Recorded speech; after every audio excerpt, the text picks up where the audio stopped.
అప్పు చేసైనా సరే ఏం చేస్తారు? పెళ్లి చేస్తారు. మనం ఏం చేస్తున్నాం?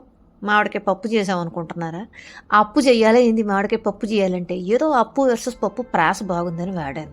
ఇకపోతే అప్పులు ఒక ఎత్తయితే మామిడికాయ పప్పు మరొక ఎత్తు అనమాట. హాహాహాహా! అప్పు పక్కన పెట్టండి.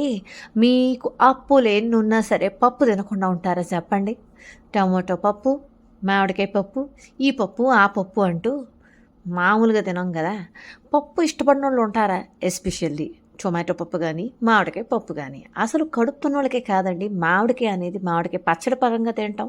మామిడికాయ పప్పు పరంగా తింటాం. ఎట్టా వండుకుంటామంటే ఒక్కొక్కళ్ళు ఒక్కోలాగా వండుకుంటారు. చెప్పలేంది పప్పు ఎట్టా తీయాలో గూడా.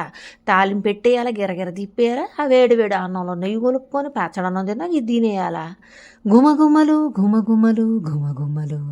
హాహాహాహా! తగ్గేదేలే. ఎందుకంటే పప్పు చేయటం అంటే అద్దరగొట్టేస్తది. ఏంటి కుమారి ఆంటీ గుర్తొస్తుందా? ఆవిడ నాన్ వెజ్ అండి. మనం అన్నీ ఇరగ తీసేత్తాం.